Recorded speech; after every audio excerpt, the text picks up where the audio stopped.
Welcome everybody to Status Quo, your home for gaming trends past and present. And so here we are today. We want to bring you episode 15. And as always, I'm Mars Vindicator, and I'm joined by Queasy Crayfish. That's right. And so today we have, as always, a bunch of wonderful gaming topics, straight games, just games, no filler, none of that garbage. Straight games. We want to talk about some game related topics here today. So as always, we're going to have Flake News, everybody's favorite, where we go over some new news topics. And Queasy Crayfish tells us how relevant they are to the gaming world.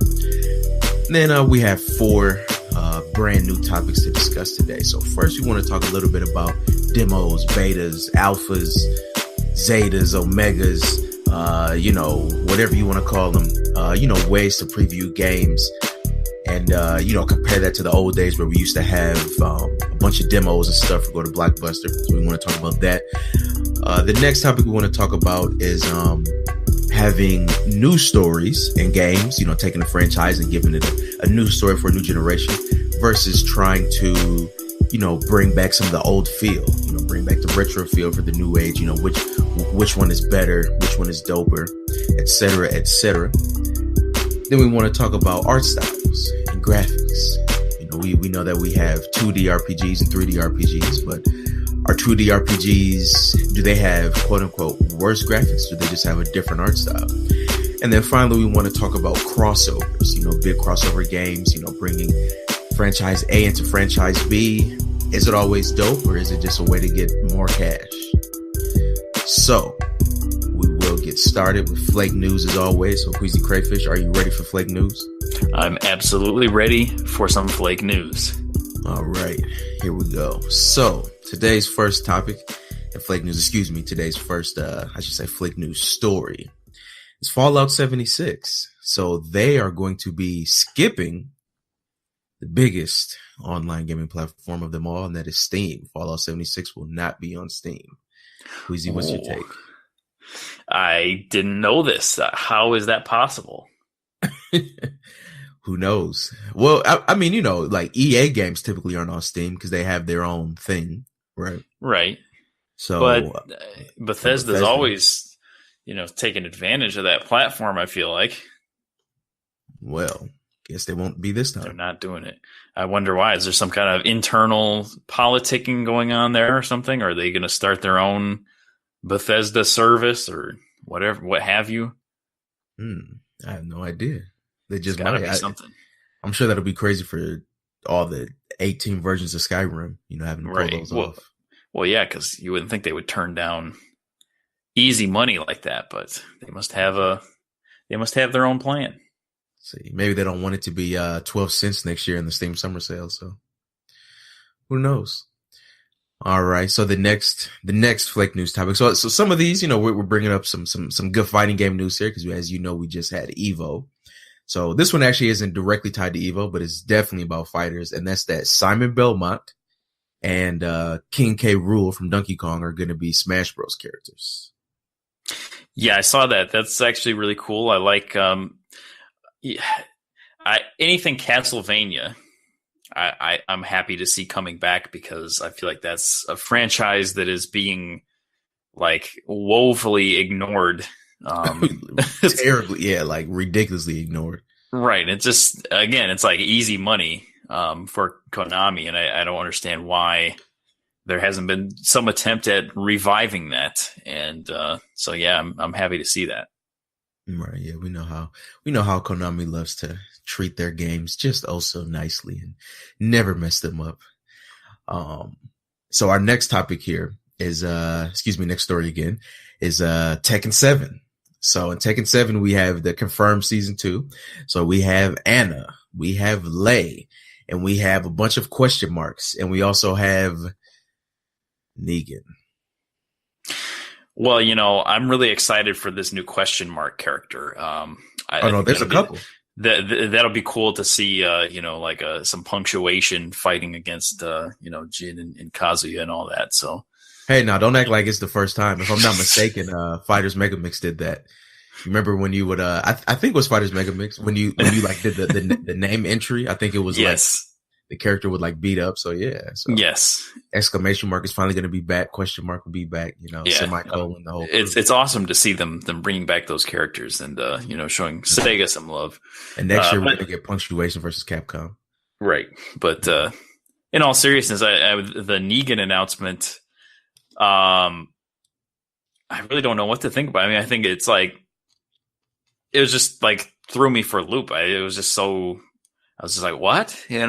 Like I don't like hate it, but it doesn't make sense and it just seems random. But I mean, I like that it was a surprise, I guess. Right. Well, yeah, it's definitely different. But as you know, we are going to discuss more about that later when we talk about crossovers and guest characters, because that's a whole topic. So I'll save what I have to say for there. But the next one is also another guest character. So Terry Bogard from the Fatal Fury series and the King of Fighters series is going to be in Fighting EX later. You know what he's also going to be in? Nothing else. You didn't see that? What is that game called? The Fighting Heroines or whatever. He's a woman. As a girl. Yeah. So yeah, he's also in that. Yeah, right. I guess Terry's a unisex name. Yeah, good for EX Layer, I guess. Right. Hell yeah. So okay, and then so lastly, enough with the fighting game news. Jesse and James are going to be in Pokemon Let's Go. Jesse and James, remind me who they are. You didn't watch the Pokemon TV show? Hell no. Oh man, come on. Like I feel like my assumption that you knew who they were just ruined a whole huge who is this? Is it Team Rocket or something? Or yeah, it's okay. Team Rocket. All right. So I mean, like I know a little bit about, but yeah, I don't know. I was in that like I'm too cool for this phase, and so I just didn't watch it. Even though you had a Pokemon shirt in the 4th grade, right? Even though I had the talking Pikachu and yeah, exactly. All of that stuff. Yeah, no, I mean I love the game a lot, but so yeah, I guess to just give a very small explanation here. So of course we all remember that Team Rocket was in the original game, right? Yeah. But it was kind of it just the same way that the whole rivalry was more done, with everything was different in the game than the TV show. They didn't flesh a lot of things out. So they're bringing Jesse and James into the actual game, and how they were a bit different within Team Rocket than just like the normal, Rocket recruits or soldiers or whatever you want to call them. So I guess the interesting thing about that to me is that will we get other like show elements into the game? So those show elements being, of course, that Brock and Misty became, big characters instead of just gym leaders. And because of that, there was actually Misty's sisters were the gym leader of Cerulean Gym, instead of her. Okay. Also like Nurse Joy and Officer Jenny, will they play a part? So who knows?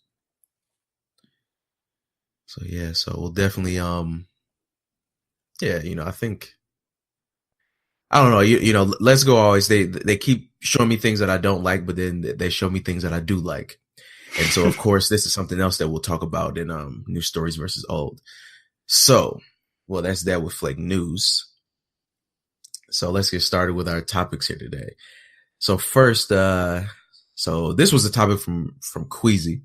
So I'll actually, I'll let you bring this one in. So what is it that you want to say about demos, betas, alphas, and previews, etc.? Demos, betas, alphas, previews, etc. Well, for me, it was kind of the realization a little while back that most of the games that I played growing up were not games that I owned. They were games that I had rented at video stores, video rental places, because those are, difficult to find nowadays. A lot of people probably don't even know that was a thing. But yeah, there used to be these stores you could go to and they would have, shelves full of movies and video games and what have you. And you'd go in there and you'd, plop down $5 or whatever, and you'd have the game for a weekend or however long it might be. I don't know. They're all different, of course. And that was like the majority of the games that I played. Like I said, were rented games. And I think part of it was because my parents didn't really like the idea of just like constantly buying games at full price, because they were seen more as toys back then. And, you know, you didn't want to be buying your kid a new expensive toy every weekend, especially when there's no guarantee that he's even going to like it. So renting games, was just usually the way it went, unless it was something I was absolutely sure, you know, some franchise that we really trusted. And that was, you know, that was one side of it. But also I think that, just, it was more commonplace to see, like, of course I remember the bootleg sampler. And of course there were all those, PlayStation, I forget what they were called, it was like Jam Pack or whatever it was. They had a few different types. Yeah. And they had like, you know, several volumes of them. And just like game demos, discs that had multiple games on them, like, you know, short little stages and stuff like that. That was the first time we played Metal Gear Solid, was on that demo disc, and like it was awesome. Sometimes it would just be videos and stuff like that. Was just like, I feel like it was just sort of commonplace. And nowadays it's completely flipped around, where you're very much, I mean, there's still some places you can go to rent games, but I think like more often than not, it's sort of like you're pretty much just expected to buy the game full price before you can figure out, you know, or wait for it to buy it used, you know, at a lower price, or wait for it to go on sale or something like that. But if you want the game as soon as it comes out and you want to try before you buy, most of the times you're just out of luck, unless you're lucky enough to get chosen. Like Dark Souls 3 had this like random beta thing where they just kind of like selected people. You would like apply for it and they would select you, and if, you know, maybe you would get in and get to play the game early and try it out and stuff like that. But more often than not, it's like you have to either pre-order the game to gain access to the beta, or as far as demos go, I mean, there's just like, demos are so few and far between now that like a lot of games will have demos that you just don't care about, but like the big tentpole games, more likely than not, they're just not even going to have a demo. So you just have to kind of buy the game when it comes out and just hope that you like it. And I think that's just a weird change. And it kind of speaks to, I guess like the kind of dynamic between the consumers and publishers and everything, where, you know, consumers don't want to pay full price. They don't want to pay $60 for games, and publishers would like to charge a whole lot more money for games. And I don't think that either side is ever going to reach a good middle ground. And so, yeah, thoughts from Mars Vindicator. Well, you know, honestly, I'm kind of on the fence with this. I did some thinking a while back about demos, and, you know, yeah, of course, when I really first thought about it, it's, you know, I remember having the demo discs, having the PlayStation Underground, the jam packs, the bootleg sampler, the Dreamcast generator, et cetera, et cetera. But then I thought about it, and part of me wants to say that there's a decent amount of demos that do come through the PlayStation Store, because, you know, there have been a couple games that I have played demos for that you know, that at least to me were big games. I definitely do recognize the fact that you're not typically just going to get a flat out regular, you know, maybe a little bit before the game comes out, demo of, say, Call of Duty or something like Fortnite or PUBG or something, you know, something along those lines. But they do have the alphas and betas. But then like you said too, but then sometimes there's different restrictions for entry. So sometimes you have to pre-order the game or purchase something. Sometimes you don't have to. So part of me feels like, even though there's all of these different circumstances surrounding it, it's still there enough. Because, and again too, it may just be the games that I play, because I can remember playing some pretty notable demos. I remember like even Pokemon Omega Ruby and Alpha Sapphire had a demo. I think I had to buy something for that, and I'm not even actually sure if that demo came out in America, because I was in Japan when that came out. But I do remember that demo. You know, the big, you know, RPG for us right now, Octopath Traveler had a demo. Every Yakuza game has a demo, even the side ones. So it Neo had several right, yeah, demos, yeah. Neo did. which I thought was awesome. Because I never, who knows, I might have bought the game when it came out, but I mean, that's, ginned up so much excitement in me for that game, because like I had never heard of the game before. And playing that demo, it made it, like a must purchase pretty much for me.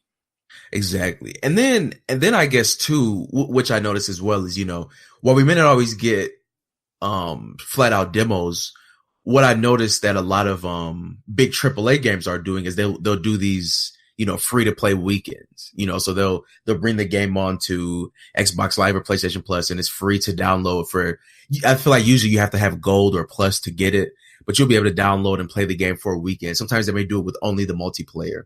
And then to round all of that out, again, it's definitely not Blockbuster. Don't get me wrong, in any shape or form, but there is Redbox, and even in the area where I live, which is fairly populated, Southeast Michigan out here, you can get, if there's a big AAA game, it's typically going to be in the Redbox. And I don't even know if Redbox, I've seen different games in the Redbox, even with just like stores that are near each other. So I'm sure that those probably go based on population. So I'm sure that maybe in even more populated areas, you may get better things in the Redbox. It is a bit expensive. And the funny thing about that too is, with the way that games are nowadays, I actually wouldn't even want to rent them, because what I've found with the Redbox is it's actually quite a hassle to only have a game for like 3 days. Because first of all, you get it and you bring it home, you have to install all this stuff. You got to do all these things. And then Right. finally, then by the time you finally get to play the game, cause they don't usually charge for just a weekend. They'll charge what used to be probably the old weekend price for one day. So, then you have to bring the game back. And then, especially like an RPG, you're going to have so much stuff at the beginning, all these cutscenes, et cetera, or whatever, all this setup. And then once you're done with the game, then you're still going to have that on the system. Then you have to delete it. So I actually don't even like renting them that much, but there were a few games that I did try out that way. I actually think I did try out Fallout that way, now that I think about it. I also did that with, Star Wars Battlefront. So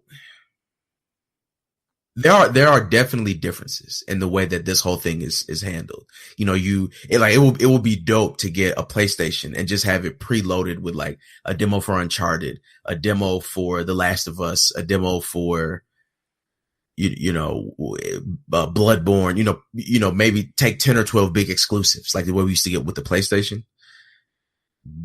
But I think enough games have downloadable demos. I don't know. It's honestly hard for me to say. I think, yeah. And I was kind of thinking that when I was just monologuing earlier, was like, it's actually probably more likely that like there are more demos now than there were back in the day. But that's just because there's, such a higher volume of games to begin with. Right. And so, and easier ways to distribute them. I think the thing for me that makes it so different is that it like, playing a demo, or especially playing an alpha or a beta or something like that, it has this kind of feeling of like you're signing up for something. It has like this feeling of committing to the game in the same way that it's like, try, start your free trial of, Amazon Prime or whatever, or YouTube Premium, Right. and no payments for a month. It has that kind of feeling to it, where it's like you're kind of halfway committing, and you still have to put in your credit card number, and they're just hoping you won't cancel it before they charge you or something. So it has that kind of feeling to it. And back in the day, it definitely didn't, because the only people you were paying were like the video store, so and you could just go, true. You could just go rent whatever and without any kind of consequences. So Right. Well, I will say this: if you're in an area with enough GameStops, you can pretty much rent whatever you want without consequences to bring that mug back in 7 days. mm-hmm. No, that's, but because I thought about that too. I think that was how I also kind of got around that. I would try a few games that way, buying them used and then bringing them back, or Right. have you. So It yeah, is but definitely true what you're saying about like installing and stuff, because that was not the case back then either. Although I did I did rent games all the way up into the sixth generation, but even then, I mean, you weren't installing. So exactly, so yeah, but no, it's definitely like it's definitely different than it used to be, and I think this actually, we should probably actually come back to this because there were, I won't go all day on, but there were even other things around demos. Like I remember like being a member of the PlayStation Underground and them sending you stuff in the mail, that whole thing. It was just so cool. I guess we have PlayStation Plus now, but it's not the same. All right, so that's that. We'll talk about previewing games more at a later date. So this next topic that we want to get to actually stemmed from a non-gaming topic. We won't mention that because it's a straight games, no filler. But what it was is the fact that I noticed that every now and then you'll get us an old school franchise. And while it's already bad enough that the old school franchise is, even coming out for the newer generation, they want to try and recreate the feel of the old stuff for the new generation. And you know what, Queasy? Hey, look, I'm just gonna say what it is. Star Wars, ladies and gentlemen. It is Star Wars. So as you all, again, we won't go on and on about how we don't like the new trilogy, but we don't like the new trilogy. But this is the thing. So I noticed that when we talk about the prequels, I recognize that there's objectively bad things about them, but that was an entirely new feel for the Star Wars franchise. It wasn't like the old stuff, different kinds of heroes played out differently, etc. But with the new trilogy, it seems as if they're trying to make these in the spirit of the original trilogy, and have kind of the same story going on, and even using just flat out a lot of the same characters, from the old stuff. And it seems like they're trying to sell it by using all that old stuff. Whereas although the prequels did have a very, very young Darth Vader in them, I don't think that was the major selling point in the series, right? It was new Star Wars. So we kind of want to bring this into games and talk about the way that this is done in games. So I think a great gaming example to use for this is the Metal Gear Solid series. Now, Metal Gear Solid 2 was very aware that it was doing this. It was actually a part of the story. But Metal Gear Solid 2 is also very similar in that a lot of the points in that game, a lot of the things try to recreate what happened in Metal Gear Solid 1. The way you met Emma was like how you met Raiden. The way Vamp killed all the people in the corridor was similar to the way that the ninja did it in 1, right? And though Metal Gear Solid 2 used that as part of the story, so it was aware of what it was doing, it still felt that way. It felt like you were just getting a recreation, in spirit of the first game. Whereas Metal Gear Solid 3 is just an entirely different situation. It's first of all, it's set in the past. Technically you have a different protagonist. There's all these survival elements. And then same thing was with 4, and like it or hate it, it's the same thing with 5. Right.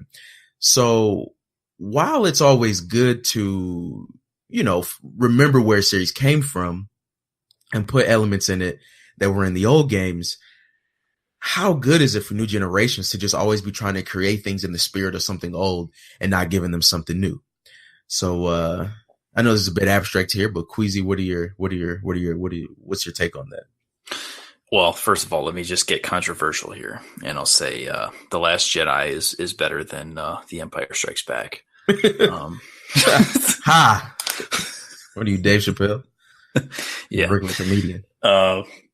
Yeah, I'm being facetious, but anyway, I think that the easy answer is the only reason this happens is because it's safe, and it's the question of, are we gonna, as a large company, as a large publisher, are we going to invest our money in a project that has new things that we're not sure if people like, or are we going to invest in a project that has lots of old things that we know people like? And so that's, I think, the main reason that it happens. And I'm okay with some levels of fan service and some levels of, pandering and rehashing old imagery and stuff like that. But there's a level that it just becomes ridiculous. And I think examples of ones that I like actually is like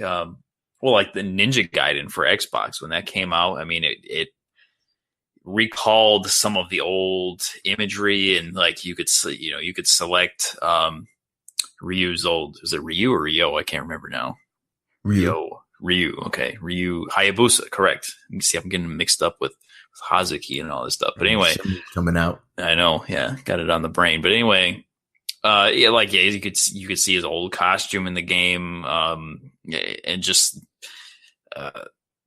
like the whole concept of like this ninja fighting through these cities and stuff like that, soldiers coming after him and all this stuff. I mean, it had that kind of imagery and everything, but it was entirely new, obviously, graphics engine and combat system and everything. And it was like, that was what made it cool. It's like the recognizable name on this brand new product. And I think that's what I like to see. I mean, other examples, I feel like there's some that do it decently well, like Mortal Kombat and stuff like that. They always tend to find some. Well, they do it decently well now. Yeah. Oh, what do you mean? When they used to make new stuff back in the day, it used to be trash. I mean, not all the way. I think the games themselves were cool, but like as with a lot of fighting games, they had a lot of problems with characters. I'll let you finish. Yeah. Point, though.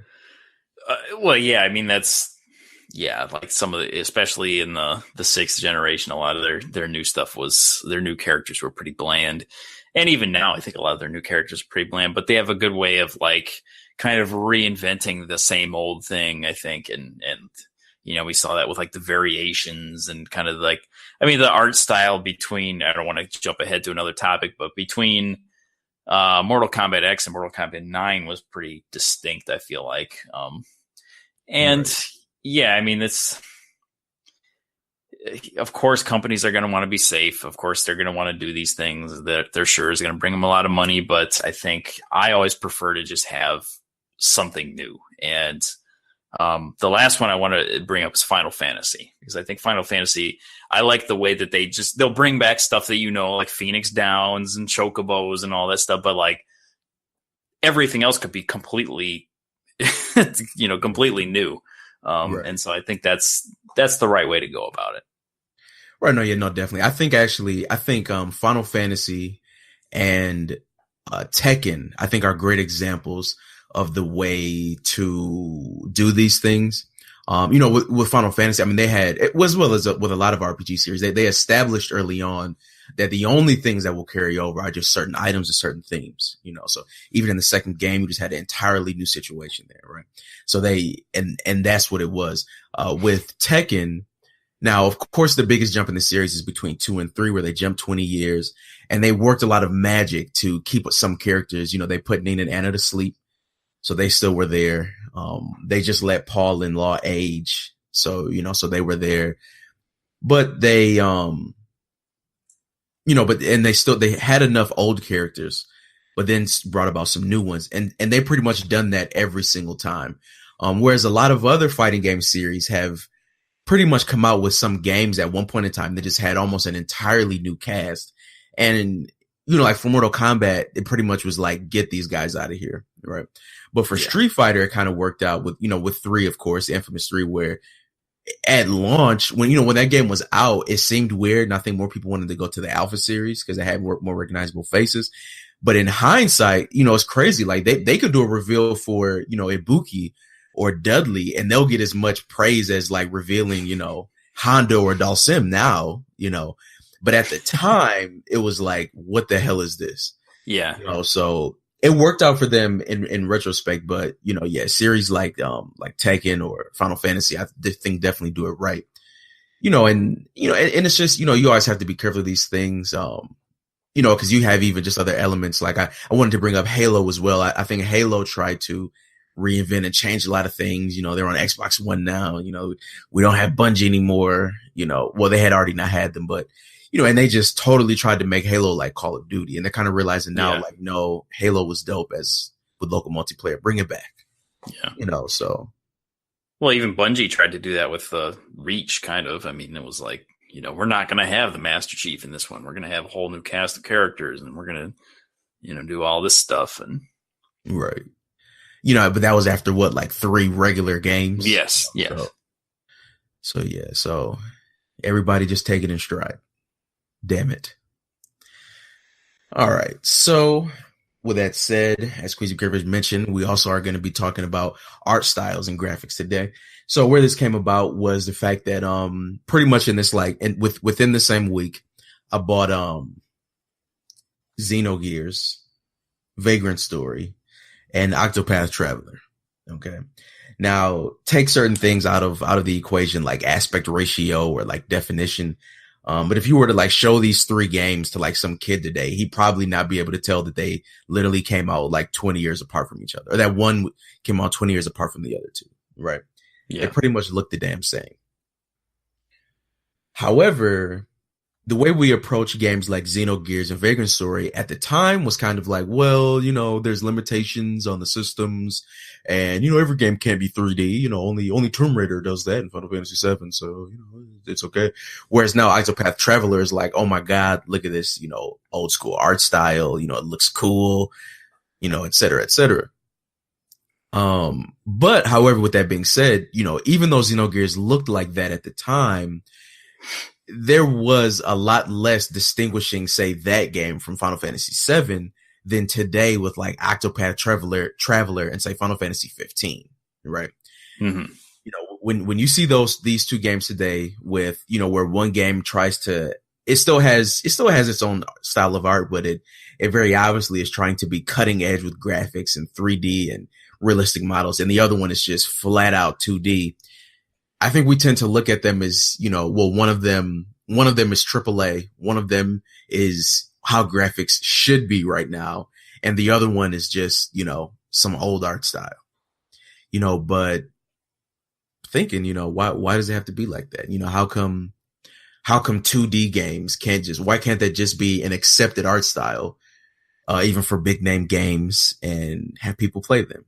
Does every big game have to look super realistic? And I don't say this very often, but this is maybe one of the things I can appreciate a game like Fortnite for, because it doesn't have this super realistic art style. It doesn't look like Halo or Call of Duty or Mass Effect or, NBA 2K. It has a cartoony art style, but still managed to be the biggest game out, so Queasy, what's your take on graphics and art styles? Well, even before Fortnite, PUBG looks like a PS2 game. It's realistic looking, but like the graphical fidelity in comparison to, I think it's like this is sort of,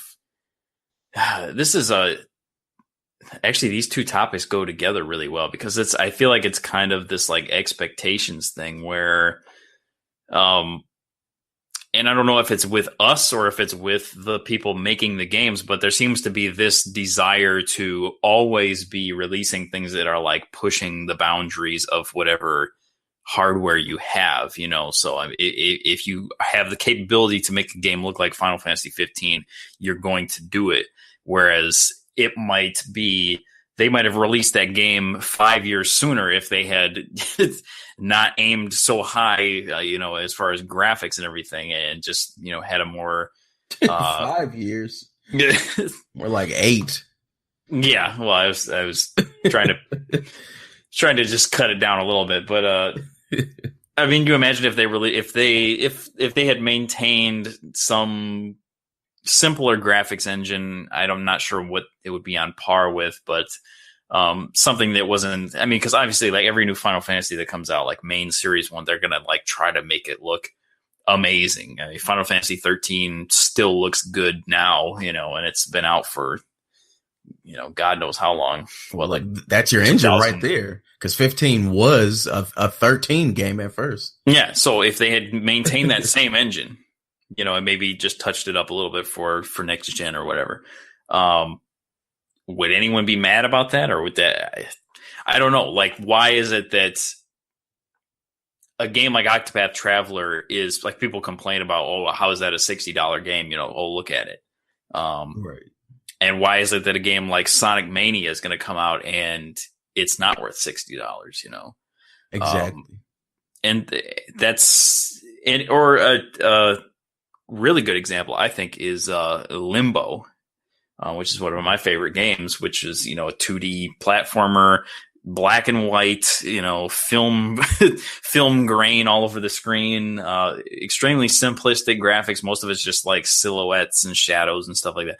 But the game is fantastic, and it's damn near a perfect game in my opinion. And so, like, that's a $60 game to me. That's a $60 product. But I think just the fact that it has these simplistic 2D graphics makes it so, like, people just aren't going to pay that for it, because we've been sort of trained to have this mindset that if you have the capability to release a game that looks like photoreal or something like that, then you have to do it. Otherwise, I'm not gonna give you my money. And I'm not sure whose problem that is. Right.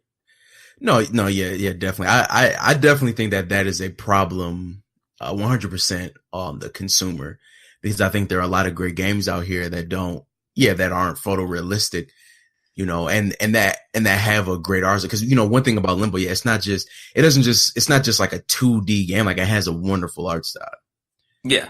And so, I think something has to be said for the fact that, this game may be 2D, but maybe that just fit like the style of art that they wanted to use for that game. It does.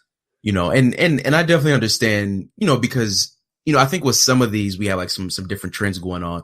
One that I wanted to mention was like, because we mentioned PUBG and Fortnite, and you can typically take also like most MMOs, and most MMOs never look that great. I think Final Fantasy 14 is probably one of the best looking ones, and that obviously doesn't look like 15. It didn't even look the best as it could when it came out. So I think we kind of accept that games that are just going to be massively multiplayer, where you have 100 people on the screen at once, don't have to have the best graphics. I think that's like accepted, right? Yeah. So it makes sense for PUBG and Fortnite. But what if the next Call of Duty just looked like, only as good as Half-Life did on the Dreamcast, right? Or whatever. And they just said, this is the art style. How would we take that? And I definitely understand that, but then obviously for a game like that, you've had this trend of doing cutting edge. So it would be strange to just change it. Right. Well, I'm reminded of Wind Waker. Remember because they showed example. Yeah, they showed that teaser trailer, which ended up being, I guess, Twilight Princess years later. I think it was at E3, or it was at one of those shows where they showed like Link fighting Ganon, and it was like all super realistic with GameCube graphics, and everyone was so excited for that. And then they said, "Here's the new Zelda," and it was Wind Waker, and everyone was like, "What?" This right. Cartoony game that looked like it could have been on. It looked like it practically could have been on the 64. If it is just a little bit higher resolution or whatever. But that game, it overcame that. And I think that's the thing with art style, is if a game has a really good, solid art style and it's cohesive and it works well together, that can make a game timeless. Whereas something that comes out that looks hyper real at the time is not going to look that good years later if it doesn't have something besides that to hold it all together. Well, see, the funny thing about that is that you raised the point of Wind Waker and I raised the point of every single Nintendo game since 2006 actually falls under that category, right? Because Nintendo just doesn't do cutting edge graphics anymore, right. And it's funny because, when Twilight Princess finally came out, it was a Wii launch title, last GameCube game. And so that basically coincided with the release of the 360 and the PS3. So you had these far better looking systems at that point. And then you had this non-HD even, Twilight Princess game. And then it's funny because, now since then, we kind of, so, Wind Waker, I think, was kind of like a test. Okay, we accepted it. So Twilight Princess came out, with the limitations, which basically, Twilight Princess looks like Final Fantasy 12, just a great sixth gen game. Yeah. And then now, but then since then, we had Skyward Sword, but if you notice, like, nobody bats an eye at Breath of the Wild. Breath of the Wild does not look like Detroit Become Human. It doesn't look like that. No. But everybody accepts that now, but that's funny to say because yeah, I mean, had even Breath of the Wild come out during the Wind Waker time, people would have been pissed. Yeah. Yeah. Because we saw Final Fantasy X, so we wanted a Zelda that looked the same. Mm-hmm. And we're never probably going to get it. And was that just because we were at a time when there were all these like graphical great leaps forward and people just wanted to see that everywhere and everything looking crazy real and now we're more accustomed to it? Or I honestly, I do think so. Yeah. I mean, it's kind of crazy to think of the fact that, I mean, not only do people not bat an eye at Breath of the Wild, they talk about how great it looks. That's considered one of the best looking games. And yeah, I mean, it's not cutting edge photorealistic graphics. It has a very distinct art style and people do appreciate it. So I think it may take us a while to accept things like Octopath Traveler 2D, but people accept it. I think another big game is Borderlands. Borderlands came out in the era of the photorealistic shooter, and it is not at all. And I think a lot of people missed out on playing that series because of that. So I think Nintendo gets a pass here. That's the big point. Yeah. But hopefully the next Uncharted looks like Pitfall. So we'll see. That was like exactly what I was thinking.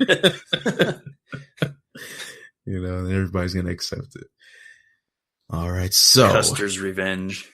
Right. Oh, yeah. It's going to be wonderful. All right. So for this final topic here, so to take it all the way back to some of the things that we discussed in Flake News with, Terry Bogard and, Terry Bogard, the girl version, we want to talk about crossovers and guest characters. So the reason why I wanted to bring this up is just because I feel like we've hit a new plateau with Negan in Tekken 7. And the reason why I say that is because, so first of all, it was strange to get guest characters in Tekken 7 anyway, right? We had two very big fighting games. And now Akuma, that wasn't really that much of a surprise because we had been expecting Tekken versus Street Fighter, because that had been on the horizon for years, because we already got Street Fighter versus Tekken, so it's supposed to be one in the Tekken engine. So when we saw Akuma and Tekken, we kind of thought, okay, at least there's some remnant of that in this game, right? And then they threw us a loop by adding Geese Howard from King of Fighters. So what's going on here? Then they put some Final Fantasy in my Tekken, which I'm still not that sure about. But now we just have a character from like a real TV show in the game, like a real life, TV show. Like it's kind of strange. And it's not the first time we've seen, of course, actors, being put into games, but it's like that character from, like some TV show. And I mean, we all know Bill Clinton was an NBA Jam, but that was a ridiculous arcade game. And I guess actually it's not really a first for Tekken because we did get Gon in there, which was some character from a manga. Few of us knew that because it wasn't out in the States. So Tekken has, I guess, had guest characters before. But yeah, it's very strange to me. And, I just made me think though, I remember back in the day when Marvel vs. Capcom came out and I thought that this was just the absolute dopest thing that could ever happen. Why is, Ryu fighting Wolverine? And then again, I didn't question it when Soul Calibur brought out guest characters for Soul Calibur 2, but then as time has just gone on, back in those days, it kind of seemed organic. It kind of seemed cool. I even knew that those were selling points for releasing the games on the GameCube, Xbox, and PlayStation 2. It helped to differentiate the game. So it didn't just feel like just a selling point. It kind of made you feel like, oh, my version's cool, right? So I remember wanting to go to Queasy's house to play it just because I had Spawn and him doing the same with my version with, Heihachi. But now it just kind of feels like some sort of cash in, oh, bro, we're going to be putting out Walking Dead, season. So we want to have them in Tekken to bring about some cross promotion. It just seems a little weird to me and a little fake and just ridiculous. So, Queasy, where are you at with that? Well, just as far as the Tekken thing, I mean, I remember like in the trailer, it shows like, it's like Tekken 7 cross Walking Dead. And I'm just thinking like, these are like the two unlikeliest Right. things to cross over. Like even like Batman and the Ninja Turtles and stuff like that. It seemed more likely than Walking Dead and Tekken, because like it just doesn't. It's two universes that they can't coincide. I mean, does this mean there's zombie apocalypse now in the Tekken universe, or what? And the other thing that's stupid about it is like Negan. I mean, I don't watch The Walking Dead, so I'm not like, I know of him. I know of some of the characters, but my understanding of the character is that like he wouldn't be who he is, the guy with the baseball bat, if it weren't for the zombie apocalypse. So like if he's in the Tekken universe and it's not a zombie apocalypse, like why is he still going to be this crazy guy with a baseball bat, killing people? Right. Like it just, I mean, also it's like an extremely violent character to have in Tekken. I mean, Tekken's violent, obviously. I mean, I mean, you have Kazuya throwing Heihachi off of a cliff and vice versa, over and over again. But like it doesn't have like fatalities and stuff. Like Negan seems more like he'd be more at home in like the new Mortal Kombat or something like that, which is another game that had lots of strange crossovers that I didn't really care for. And I think that's it's funny when you were going through that list of games and I was thinking like, there's some crossovers that feel really good, like Marvel vs. Capcom, all that kind of stuff. But then there's some that feel just weird and not right. And I think even like Super Smash Brothers, I'm not really a fan of, this might be controversial to some people, but I'm not a fan of like some of the new additions, in those games. Like I was not really a fan of playing like Snake in the game, because like Super Smash Bros. Was always like a Nintendo thing. And it was like seeing all these Nintendo characters, being the Super Smash Bros, Right. And so when you start putting in Snake and Sonic and all these other characters, then it's just kind of like, well, anyone can be a Super Smash Bro. Like it doesn't even matter. And that kind of ruined it a little bit for me. And also with like Soul Calibur, I mean, like I thought Spawn, even back then, I thought like Spawn, right? Like just not really a good guest character. Of course, who else were they going to pick for Xbox? I mean, you're not going to put Master Chief in the game. Although then years later, they put Star Wars characters in Soul Calibur. So, I mean, you very well could have put Master Chief in there. It would have made just as much sense. See, maybe Ninja Gaiden wasn't out, but Ryu Hayabusa would have been great, except for the fact that he's just already in another fighting game. Yeah, true. Well, so was Heihachi, though. So, Yeah, true. But, like, I don't know. Heihachi, not the greatest guest character, but, like, it still fit. Like, he looks like he could exist in, like, ancient times or something, ancient feudal Japan or something like that. And I thought the first two guest characters in Tekken were good guest characters. I thought Akuma and Geese fit really well into that world. But like Noctis, that was just ridiculous. I like just his look. I could see if he didn't have like the crazy like teleporting swords and stuff. Just like his look, I could see him being a Tekken character. But like, yeah, Negan, it just seems random. And he, like I said, he seems more like he'd be more at home fighting against Freddy Krueger and Predator in Mortal Kombat X than in Tekken. Well, see, now it's funny that you say that, because, okay, for example, if I were to take like the list of horror guest characters versus the DC crossover with Mortal Kombat, I actually think the DC crossover fits for a couple of reasons. First of all, I was just as surprised as everybody else when I first heard Mortal Kombat versus DC, because it doesn't seem like they go together.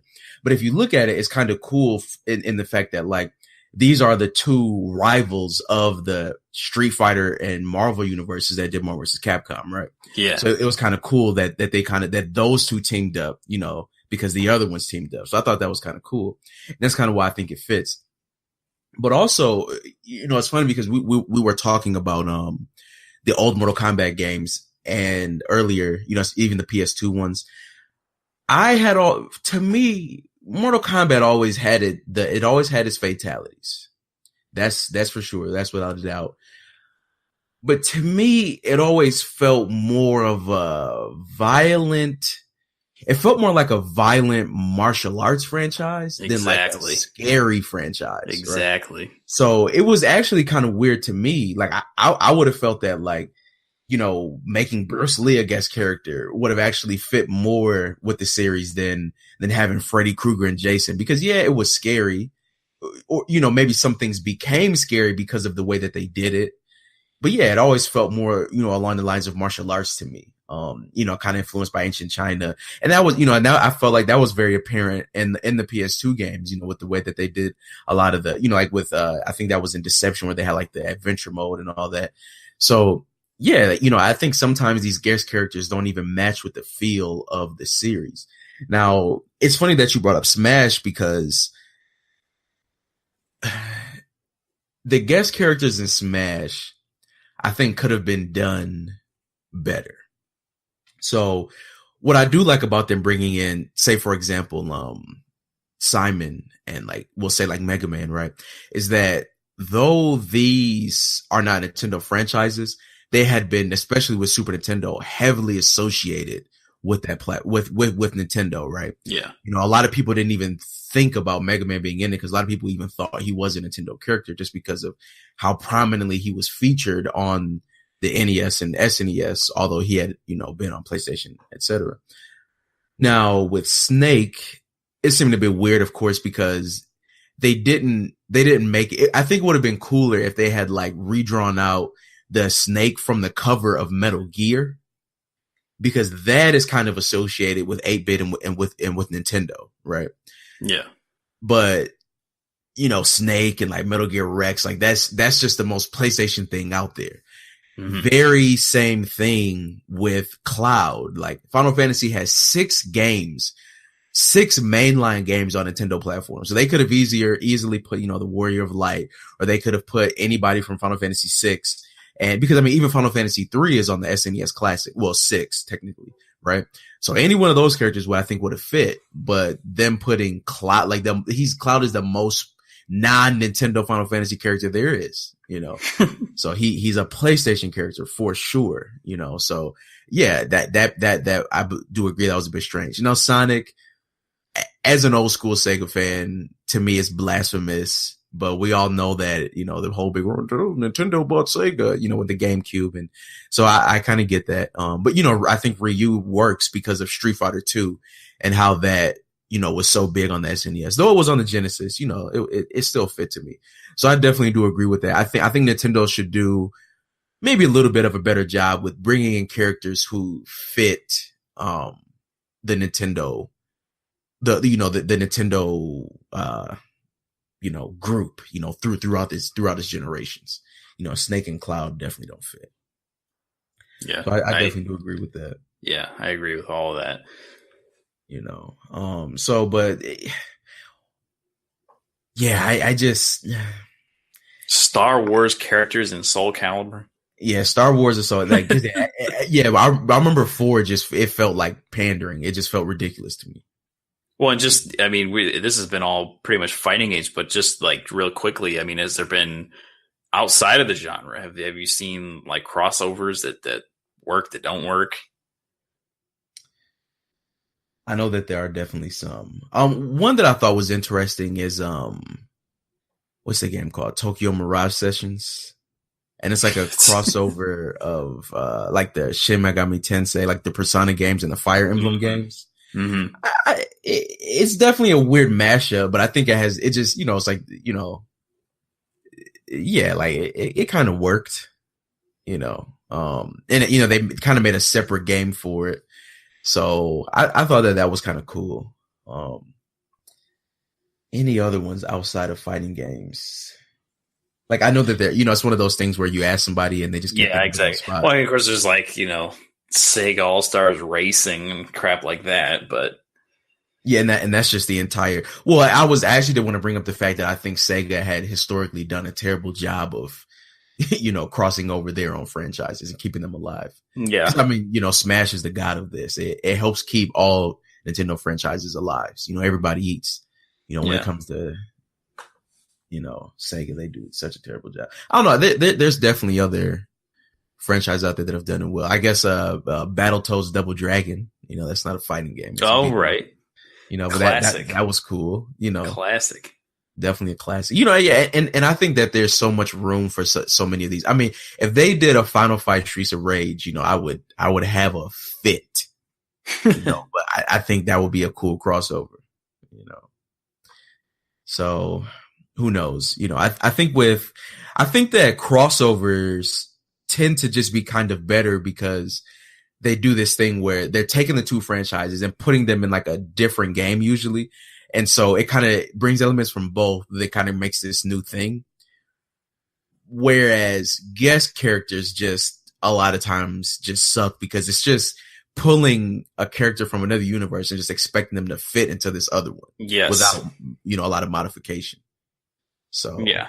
So putting the square peg in the round hole. Exactly. You know, Xbox and Dead or Alive, you know, well, I mean, Master Chief, you know, that was weird. The Spartan, I guess, you know, so, but even, you know, even those like that, I got that because it was like, this is an Xbox exclusive. Let's bring an Xbox character. But like, what the hell does Walking Dead have to do with Tekken? Yeah, that was really baffling. And like the way they had that logo with the two of them together, it made it seem like there was going to be some kind of, so maybe on the new season, maybe on the new season of Walking Dead, we're going to get a surprise and, you know, Hihachi's going to show up, you know, who knows? Right. Start busting heads and stuff. Yeah, it'd be kind of sick, but I don't know. Well, ladies and gentlemen, until we get Ned Stark in Soul Calibur, I'm just not going to be happy with all of this. You know, or anybody from Game of Thrones for that matter. But so yes, with that said, this has been Status Quo. Definitely check us out. You know, we have a new episode every Monday, so we appreciate you listening. And I'm Mars Vindicator, and I'm out of here. I don't know about Cruiser Crayfish, though. You might stay. I'm going to stay here. Yeah. All right. I'm out. All right.